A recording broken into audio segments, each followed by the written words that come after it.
Friends, welcome to my academy. Friends, आज के इस क्लास में आपके सीटेट के एग्ज़ाम के लिए सीडीपी के प्रीवियस ईयर क्वेश्चन पर देखने वाले हैं, जो कि आपके एग्ज़ाम के लिए इंपॉर्टेंट होने वाले हैं। तो चलिए देखते हैं आज के क्वेश्चन। इसके अलावा अगर आपको सीटेट सीडीपी के पेड नोट्स चाहिए तो स्क्रीन पे आपको एक व्हाट्सएप नंबर शो हो रहा होगा, वहाँ से आप मुझे व्हाट्सएप पर मैसेज करके पेड नोट्स को परचेज कर सकते हैं। ठीक है, नोट्स बहुत ही इंपॉर्टेंट है क्योंकि वहाँ से आपको अपने एग्जाम में डायरेक्ट क्वेश्चन देखने को मिलेंगे। सबसे पहले मैं आप लोग को डेमो पीडीएफ प्रोवाइड कर दूँगी, उसके बाद ही जो है आप नोट्स को परचेज कीजिएगा, है ना। नोट्स को मैंने खुद डिज़ाइन किए हुए हैं, तो आपके एग्जाम के लिए मोस्ट इंपॉर्टेंट नोट्स होने वाले हैं। ठीक है, तो मेरा यही सजेशन है कि आप सभी जो है नोट्स को जरूर परचेज कीजिए, क्योंकि अभी आपके पास टाइम बहुत कम है। यहाँ पर फर्स्ट क्वेश्चन क्या दे रखा है, विकास का शीर्षगामी सिद्धांत अनुदेशित करता है कि विकास। ठीक है, अब देखिए जो विकास की दिशा का सिद्धांत है उसी के अंदर आपके दो प्रिंसिपल आते हैं। एक होता है विकास का शीर्षगामी के सिद्धांत, जिसे हम लोग सेफलोकॉर्डल के नाम से भी जानते हैं, और एक होता है आपके विकास के समीपस्थ दूराभिमुखी का सिद्धांत। ठीक है, यानी कि प्रॉक्सिमो डिस्टल प्रिंसिपल। इन दोनों को जरा यहाँ पर समझते हैं। देखिए जो विकास के शीर्षगामी का सिद्धांत, इसका नाम है शीर्षगामी। ठीक है, सेफलोकॉर्डल यानी ये क्या कहता है कि जो बच्चे का विकास होता है वो सिर से शुरू होता है और पैर के अंगूठे की तरफ चलता है। यानी जो बच्चा होता है सबसे पहले जो बैलेंस करना सीखता है, अपने सिर को संभालना सीखता है। ठीक है, उसके बाद में जो उसके बाकी के अंग होते हैं, जो भुजाएं होती हैं, ठीक है, उसके बाद में जो बाकी के अंग उन पे बच्चे का कंट्रोल आता है। ठीक है, उनको बैलेंस करना बच्चा सीखता है। तो जो विकास के शीर्षगामी का सिद्धांत है वो क्या कहता है कि विकास जो है सिर से पैर की तरफ चलता है। ठीक है, तो यहाँ पर हमसे क्वेश्चन में यही पूछ रखा था कि जो विकास का शीर्षगामी सिद्धांत है अनुदेशित करता है कि विकास, तो फर्स्ट ऑप्शन आपका राइट आंसर हो जाएगा, सिर से पैर की ओर बढ़ता है। ठीक है, अब देखिए एक होता है आपके विकास के समीपस्थ दूराभिमुखी का प्रिंसिपल। ठीक है, यानी कि प्रॉक्सिमो डिस्टल प्रिंसिपल। ये क्या कहता है कि जो हमारा डेवलपमेंट होता है ये बॉडी के सेंटर से शुरू होता है। हमारी बॉडी का सेंटर क्या होता है, स्पाइनल कॉर्ड, जो हमारी रीढ़ की हड्डी होती है। ठीक है, वहाँ से हमारा विकास शुरू होता है और बाहरी भाग की तरफ चलता है, जैसे कि जो हमारी हृदय होता है उसका विकास होता है, उसके बाद में जो हमारी भुजाएं होती हैं उनका विकास होता है। ठीक है, फिर जो बाकी के अंग होते हैं उनका विकास होता है। तो जो विकास के समीपस्थ दूराभिमुखी का प्रिंसिपल है वो यही कहता है कि जो हमारा विकास है वो केंद्र से परिधियों की तरफ चलता है। ठीक है, बॉडी के सेंटर से बाहरी भाग की तरफ चलता है। तो ये पॉइंट आपको यहाँ पर ध्यान में रखना है। जटिल से सरल की ओर बढ़ता है, ये आपका यहाँ पर नहीं होगा। ठीक है, विशिष्ट से सामान्य की ओर बढ़ता है। देखिए जो आपके विकास के सिद्धांत है उसमें आपका एक और भी प्रिंसिपल आता है। ठीक है, जो कि क्या कहता है कि विकास जो है सामान्य से विशिष्ट की तरफ चलता है। यानी सबसे पहले हम क्या करते हैं, सामान्य गतिविधियां करना सीखते हैं, उसके बाद में विशिष्ट कार्य को करना सीखते हैं। ठीक है, तो यहाँ पर दे रखा है विशिष्ट से सामान्य की ओर, तो ये भी नहीं होगा। बाह्य से केंद्र की ओर बढ़ता है, तो अभी मैंने आप लोग साथ में चीज़ डिस्कस की कि जब जो है केंद्र से बाहरी भाग की तरफ चले तो वो आपका क्या होता है, समीपस्थ दूराभिमुखी प्रिंसिपल। ठीक है, तो यहाँ पर तो उल्टा दे रखा है, तो ये भी आपका नहीं होगा। यहाँ पर वैसे भी हमसे जो है शीर्षगामी प्रिंसिपल के बारे में पूछ रखा था, शीर्षगामी सिद्धांत के बारे में पूछ रखा था, तो फर्स्ट ऑप्शन जो है राइट आंसर हो जाएंगे। बाकी के ये जो ऑप्शन है इनमें आपको ध्यान रखना है कि अगर जो है आपसे पूछे सामान्य से विशिष्ट की ओर विकास चलता है तो वो बात आपकी सही होगी। इसके अलावा अगर कहे आपसे कि केंद्र से बाहरी भाग की तरफ विकास होता है तो वो आपका कौन सा सिद्धांत होगा, विकास के प्रॉक्सिमो डिस्टल का प्रिंसिपल होगा, यानी कि समीपस्थ दूराभिमुखी प्रिंसिपल होगा। ठीक है, तो आपको दोनों बातें यहाँ पर ध्यान में रखनी है। तो फर्स्ट ऑप्शन आपका यहाँ पर राइट आंसर हो जाएगा। इसके अलावा जो आपकी थ्योरी क्लासेस है इसमें मैंने आप लोगों को विकास के सिद्धांत करा दिए। प्लेलिस्ट में आपको सारी क्लासेस मिल जाएंगी, तो उन क्लासेस को जरूर देखिए। पूरी डिटेल वीडियो उसमें मैंने सारे विकास के सिद्धांत कराए हुए हैं, जहाँ से आपके एग्जाम में बहुत सारे क्वेश्चन बनते हैं। ठीक है, आगे देखते हैं हम लोग यहाँ पर। अब ये भी क्वेश्चन इंपॉर्टेंट है, यहाँ से आपके एग्जाम में एक क्वेश्चन पक्के आने हैं।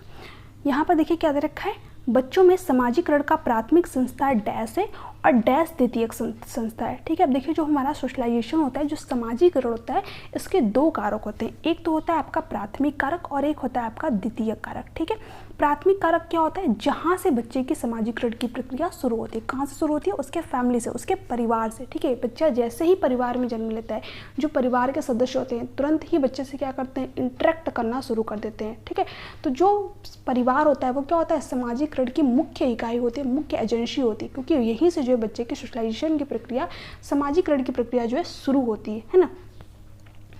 उसके बाद में जो बच्चा होता है वो अपने आस पड़ोस से भी चीज़ों को सीखता है। ठीक है, स्कूल में जाकर के चीज़ों को सीखता है, मीडिया के थ्रू चीज़ों को सीखता है, धर्म से चीज़ों को सीखता है, संस्कृति से चीज़ों को सीखता है। तो ये सारे जो फैक्टर होते हैं, जैसे कि मीडिया, स्कूल, धर्म, समाज। ठीक है, तो बच्चा परिवार के बाद इन जगहों से सीख रहा है चीज़ों को। तो ये क्या होता है, सेकेंडरी सोशलाइजेशन यानी कि द्वितीयक कारक के अंतर्गत आ जाते हैं। अब देखिए यहाँ पर एक पॉइंट आपको ध्यान में रखना है कि जो परिवार होगा, ठीक है, जो आपका परिवार होगा ये हमेशा ही प्राथमिक कारक के अंतर्गत आएगा। ये बात ध्यान में रख लीजिएगा। अगर आपको याद करने में दिक्कत हो रही है तो प से आपका परिवार हो गया और प से क्या हो गया, प्राथमिक, यानी परिवार प्राथमिक कारक के अंतर्गत आएगा सोशलाइजेशन के, ठीक है। और द्वितीय कारक में आपके क्या आ जाएंगे, स्कूल आ जाएगा, ठीक है। इसके अलावा आपका जो है मीडिया आ जाएगा, समाज आ जाएगा, संस्कृति आ जाएगी, ठीक है। बट यहाँ पर मैं एक पॉइंट को छोड़ी हूँ, आस पड़ोस, है ना, क्योंकि यहाँ से आपके एग्जाम में बहुत सारे क्वेश्चन बने हुए हैं और स्टूडेंट को सबसे ज़्यादा कन्फ्यूजन होती है यहाँ पर। तो देखिए आस पड़ोस की अगर हम बात करें तो कई बार सीबीएसई वाले क्या करते हैं, इसको द्वितीयक सोशलाइजेशन के अंदर भी काउंट करते हैं और कई बार जो है आपके प्राइमरी सोशलाइजेशन के अंदर भी काउंट करते हैं। तो कहाँ पर आप इसको पहचानेंगे, देखिए आपको उस तरीके के ऑप्शन भी दिए रहेंगे, है ना।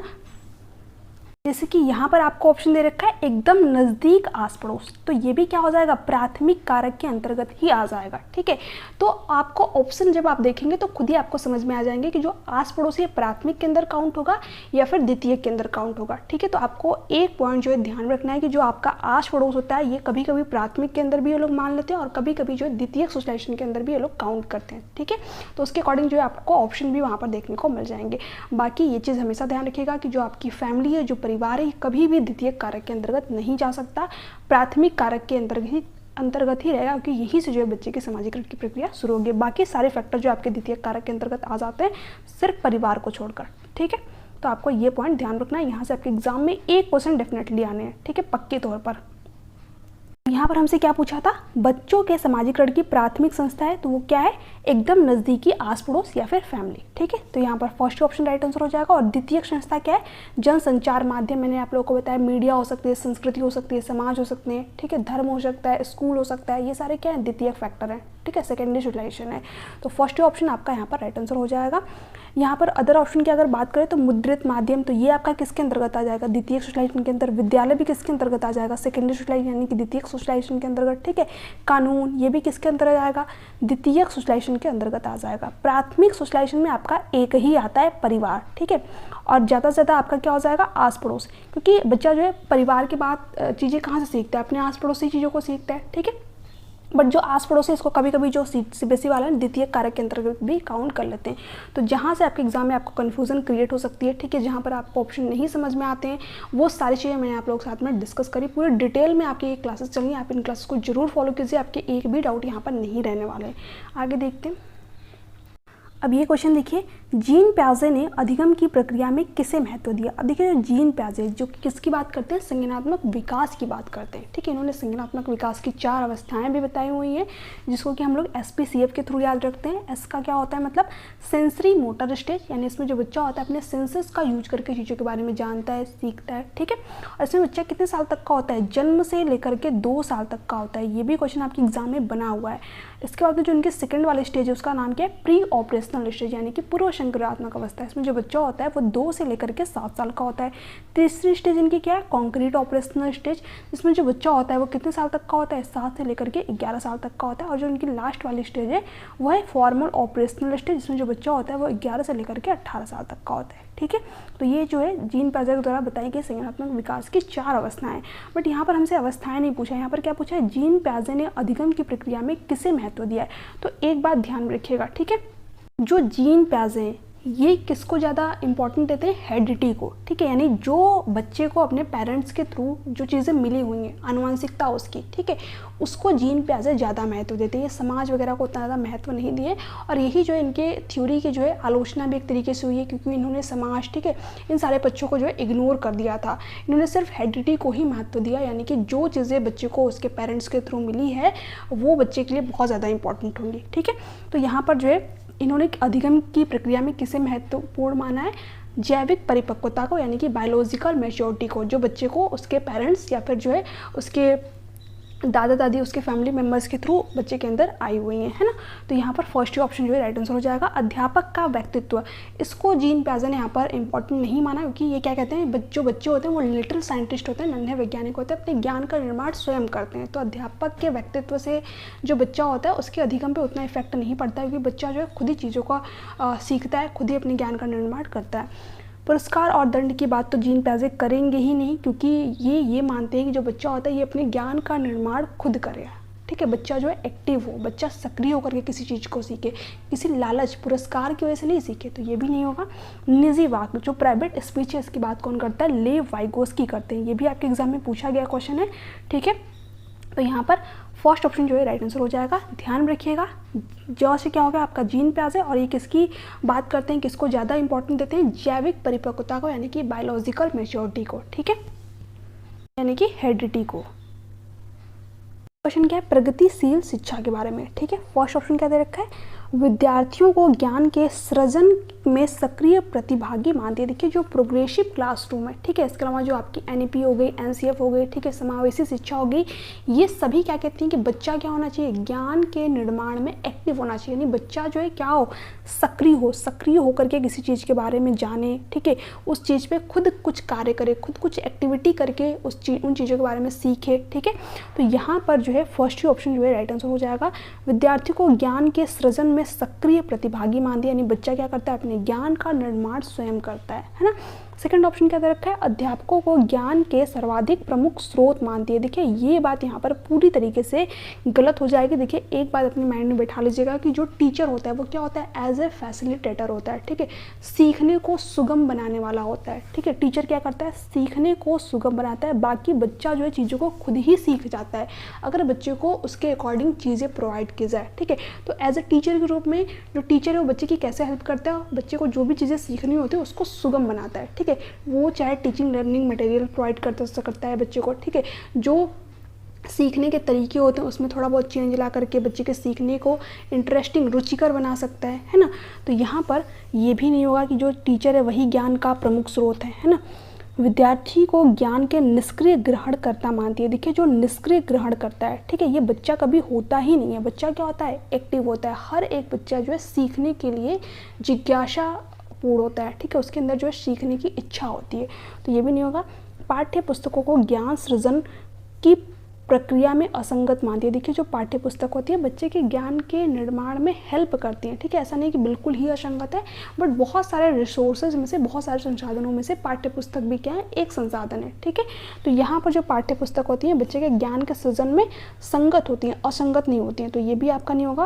और ये सारे के सारे आपके एग्जाम के लिए एक नेगेटिव टैग वर्ड भी है ना, असंगत, निष्क्रिय ग्रहणकर्ता, ठीक है। तो यहाँ पर आपका फर्स्ट ऑप्शन जो है राइट आंसर हो जाएगा। अब यहाँ पर क्वेश्चन क्या है, प्याजे के अनुसार इनमें से कौन सा कारक संज्ञानात्मक विकास में महत्वपूर्ण भूमिका निभाते हैं। तो सिंपल सा क्वेश्चन है आपका, ठीक है। प्याजे किसकी बात करते हैं, एक्टिविटी की बात करते हैं, गतिविधियों की बात करते हैं। बच्चा क्या करता है, कुछ एक्टिव होकर के अपने ज्ञान का निर्माण स्वयं करता है, ठीक है। तो फर्स्ट ही ऑप्शन आपका यहाँ पर राइट आंसर हो जाएगा। बाकी एक कंडीशनिंग, ठीक है, अनुकरण, पुनर्बलन की बात नहीं करते, ये आपके व्यवहारवादी करते, स्किनर हो गए, थॉर्नडाइक हो गए, ठीक है। तो जब भी प्याजे की बात हो तो ये ना ही अनुकूलन की बात करेंगे, ना ही अनुकरण की बात करेंगे, और ना ही रिइंफोर्समेंट की बात करेंगे, ठीक है। ये किसकी बात करेंगे, एक्टिविटी, गतिविधियों की बात करेंगे। तो फर्स्ट ऑप्शन आपका यहाँ पर राइट आंसर हो जाएगा। आगे देखिए क्वेश्चन क्या दे रखा है, जब एक शिक्षिका एक बच्चे को व्याख्यान देने के बजाय अलग अलग इशारे देकर सही उत्तर की तरफ ले जाती है तब यह मदद क्या कहलाती है, ठीक है। देखिए एक मनोवैज्ञानिक है लेव वाइगोस्की, जिन्होंने कि एक वर्ड की बात की, स्कैफ फोल्डिंग, यानी जिसको हिंदी में पहाड़ कहते हैं या फिर ढांचा के नाम से जानते हैं, ठीक है। इसी को आलंबन के नाम से भी जानते हैं। तो हिंदी में आपको कई सारे वर्ड यहाँ पर देखने को मिलेंगे, बट इंग्लिश में एक ही वर्ड देखने को मिलेगा, स्कैफ फोल्डिंग, ठीक है। तो इस वर्ड को ध्यान रखिएगा। इसकी बात किसने की है, लेव वाइगोस्की ने, है ना। ये होता क्या है, जैसे कि मान लीजिए बच्चा कोई नई स्किल सीख रहा है, ठीक है, कोई नया कौशल सीख रहा है, फिर बच्चा जो है किसी क्वेश्चन को सॉल्व कर रहा है, ठीक है, और बच्चे को क्वेश्चन सॉल्व करने में क्या हो रही है, दिक्कत आ रही है, ठीक है, बच्चा उस क्वेश्चन को सही तरीके से सॉल्व नहीं कर पा रहा है। तो एज ए टीचर आप क्या करें, बच्चे को थोड़ी सी हेल्प दीजिए, ठीक है। बच्चे को किसी तरीके का आप हिंट दे सकते हैं कि इस तरीके से नहीं, इस क्वेश्चन को जो है इस तरीके से सॉल्व करो, ठीक है। बट पूरा का पूरा क्वेश्चन बच्चे को सॉल्व करके नहीं बताना है, बस आपको क्या करना है, उसको थोड़ा सा इशारा देना है, उसको थोड़ा सा संकेत देना है, ठीक है। एक तरीके से जो है उसके सीखने को सुगम बनाना है ना, ताकि जो बच्चा है वो खुद चीज़ों को सीख सके। क्योंकि जो टीचर है वो क्या होता है, सुगम करता होता है, चीज़ों को सुगम बनाने वाला होता है, ठीक है। ऐसा नहीं कि आपको पूरा सोल्यूशन ही बता देना है, नहीं, पूरा सोल्यूशन बच्चे को नहीं बताना है, सिर्फ थोड़ा सा हिंट, थोड़ा सा इशारा देना है, ठीक है। तो इसी की बात जो है कौन करता है, लेव वाइगोस्की कहते हैं, और इसको इन्होंने क्या नाम दे रखा है, स्कैफ फोल्डिंग का नाम दे रखा है, ठीक है। तो यहाँ पर फर्स्ट ही ऑप्शन आपका यहाँ पर राइट आंसर हो जाएगा। जैसे कि जब हम लोग साइकिलिंग स्टार्ट करते हैं तो स्टार्टिंग में तो हमें साइकिल चलाना आता नहीं है, तो हमारे पेरेंट्स या फिर जो हमारे साथी समूह होते हैं वो क्या करते हैं, पीछे से हल्का सा साइकिल को पकड़ के रखते हैं, है ना। तो वहाँ पर उन्होंने हमें क्या किया, स्कैफोल्डिंग दिया, ठीक है, यानी कि थोड़ी सी मदद दी, बाकी साइकिल तो हम ही चलाते हैं, है ना। तो ये होता है आपका स्कैफोल्डिंग। सेकंड क्या दे रखा है, प्रत्यक्ष निर्देश, यानी बच्चे को डायरेक्ट जो है इंस्ट्रक्शन देना। तो ये भी क्या है, बिल्कुल गलत तरीका है। ऐसा नहीं कि बच्चे को पूरा का पूरा सोल्यूशन ही बता दिया, डायरेक्ट इंस्ट्रक्शन दे दिया, नहीं, बच्चों को आप सिर्फ हेल्प कीजिए, ठीक है, जहाँ पर ज़रूरत हो वहाँ पर बच्चों को हेल्प कीजिए। तो ये आपका नहीं होगा। अनुकूलन की बात जो है लेव वाइगोस्की नहीं करते हैं। पुनर्बलन रीइंफोर्समेंट की बात कौन करते हैं, स्किनर करते हैं, ठीक है। तो ये ध्यान रखिएगा कि इसकी बात लेव वाइगोस्की भी नहीं करेंगे और ना ही जीन पियाजे करेंगे। तो ये दोनों ऑप्शन तो आपके यहाँ पर होंगे ही नहीं। तो फर्स्ट ऑप्शन आपका यहाँ पर राइट आंसर हो जाएगा। बाकी प्रत्यक्ष निर्देश के बारे में मैंने आप लोगों को बता ही दिया। आगे देखते हैं क्वेश्चन क्या है, प्रगतिशील कक्षा में अधिगम, ठीक है। फर्स्ट ऑप्शन क्या दे रखा है, का निर्माण सक्रिय रूप से छात्रों द्वारा स्वयं किया जाता है। देखिए जो प्रगतिशील कक्षा है उसमें जो लर्निंग होती है, इसमें बच्चा क्या होता है, एक्टिव होता है, सक्रिय होकर के पार्टिसिपेट करता है, ठीक है, यानी कि अपने ज्ञान का निर्माण स्वयं कर रहा होता है, लर्निंग बाय डूइंग करता है, ठीक है, कुछ एक्टिविटी करके चीज़ों के बारे में जानता है, सीखता है। तो फर्स्ट ऑप्शन आपका यहाँ पर राइट आंसर हो जाएगा। जैसे कि यहाँ पर इमेज में भी देख सकते हैं कि जो बच्चे हैं उन्होंने वोल्केनो को डिज़ाइन किया हुआ है, जो ज्वालामुखी आपकी होती है, ठीक है।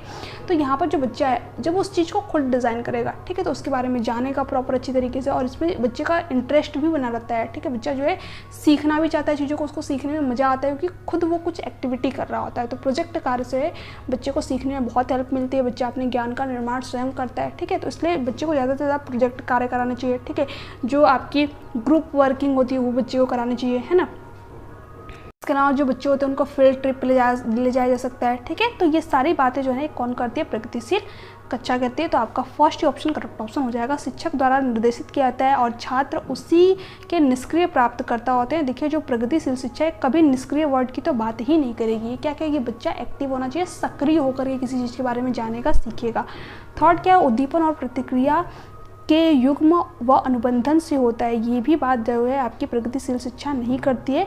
ये जो उद्दीपन और प्रतिक्रिया वाली बातें कौन करता है, थॉर्नडाइक करते हैं, ठीक है। तो ये आपका यहाँ पर नहीं होगा। तब होता है जब छात्रों को सकारात्मक पुनर्वलन दिया जाता है। देखिए जो रीइंफोर्समेंट होता है इसका कहीं ना कहीं संबंध जो पुरस्कार और दंड वाली चीज़ होती है उसी से होता है, ठीक है। इसके बारे में बात किसने किया था, स्किनर ने किया था। तो ये भी आपका यहाँ पर नहीं होगा। यहाँ पर फर्स्ट ऑप्शन जो है राइट आंसर हो जाएगा। आगे देखते हैं क्वेश्चन क्या दे रखा है, अजेशन और रीजन वाला क्वेश्चन है। समाजीकरण स्कूल में ही होता है जब बच्चे स्कूल जाना शुरू करते हैं, ठीक है। देखिए स्कूल जाने से पहले भी बच्चे का जो सोशलाइजेशन होता है, जो समाजीकरण होता है वो स्टार्ट हो गया रहता है, शुरू हो गया रहता है। क्योंकि जो सोशलाइजेशन की प्रक्रिया कब से स्टार्ट होती है, जन्म से स्टार्ट होती है, ठीक है। और जो बच्चा होता है उसका पहला समाजीकरण कहाँ से होता है, उसके परिवार से, उसके फैमिली से। तो स्कूल जाने से पहले ही जो बच्चे के समाजीकरण की प्रक्रिया है वो शुरू हो चुकी रहती है। बट यहाँ पर क्या दे रखा है कि जब बच्चे स्कूल जाते हैं तभी उनके सोशलाइजेशन की प्रक्रिया शुरू होती है। तो ये बात तो पूरी तरीके से गलत है। इसके साथ साथ यहाँ पर एक और वर्ड दे रखा था, समाजीकरण स्कूल में ही होता है। क्या बच्चे का सोशलाइजेशन सिर्फ स्कूल में ही होता है? नहीं, स्कूल के अलावा भी बहुत सारी ऐसी संस्थाएं हैं जिसके थ्रू बच्चे का समाजीकरण होता है। सबसे पहले तो आपका परिवार ही हो गया, ठीक है, फिर आस पड़ोस हो गए, फिर संस्कृति हो गई, धर्म हो गई, ठीक है। तो बहुत सारी जो है ऐसी संस्थाएं हैं जहाँ से कि बच्चे का सोशलाइजेशन होता है, बच्चे का समाजीकरण होता है, केवल स्कूल ही नहीं है, ठीक है। तो ये आपका नहीं होगा। यहाँ पर रीजन क्या दे रखा है, स्कूल द्वितीयक समाजीकरण की एकमात्र संस्था है। तो ये भी कहना यहाँ पर गलत हो जाएगा। मैंने आप लोगों को बताया था कि जो फैमिली होती है ये क्या होती है, जो परिवार होता है ये क्या होता है, समाजीकरण की प्राथमिक एजेंसी होती है, मुख्य इकाई होती है, ठीक है। बट इसके अलावा जैसे कि स्कूल हो गया, ठीक है, इसके अलावा आपका समाज हो गया, धर्म हो गया, संस्कृति हो गया, ठीक है, ये सारी चीज़ें किसके अंतर्गत आ जाएंगी, द्वितीय सोशलाइजेशन के अंतर्गत आ जाएगी। तो क्या सिर्फ स्कूल ही सेकेंडरी सोशलाइजेशन के अंतर्गत आएगा, ये कहना पूरी तरीके से गलत है, ठीक है। ये द्वितीय सोशलाइजेशन के अंतर्गत तो आएगा लेकिन केवल स्कूल नहीं आएगा, इसके अंदर बहुत सारी चीज़ें आपकी आ जाएंगी, है ना। तो अजेशन और रीजन दोनों ही यहाँ पर गलत है। तो फोर्थ ऑप्शन आपका यहाँ पर राइट आंसर हो जाएगा, ठीक है। क्वेश्चन क्या दे रखा है, विकास के विषय में निम्नलिखित में से कौन सा कथन सही है, ठीक है। फर्स्ट ऑप्शन क्या दे रखा है, बच्चों में विकास में बहुत सी सांस्कृतिक विविधताएं होती है। बिल्कुल सही ऑप्शन है। जो बच्चे होते हैं, जो उनके कल्चर होते हैं, उनके संस्कृति में विविधताएं पाई जाती हैं। ठीक है, किसी संस्कृति में जो है कुछ चीज़ें फॉलो की जाती हैं, तो किसी की संस्कृति में कुछ और चीज़ें फॉलो की जाती हैं। जो चीज़ें आपकी संस्कृति के लिए सही है वो चीज़ें हो सकता है किसी और संस्कृति में गलत मानी जाती हों। ठीक है, तो जो बच्चे होते हैं उनकी संस्कृति जो होती है, ठीक है, जो कल्चर होता है उनका, उसमें जो है विविधताएँ पाई जाती हैं। बात बिल्कुल सही है। तो फर्स्ट ऑप्शन आपका यहाँ पर राइट आंसर हो जाएगा।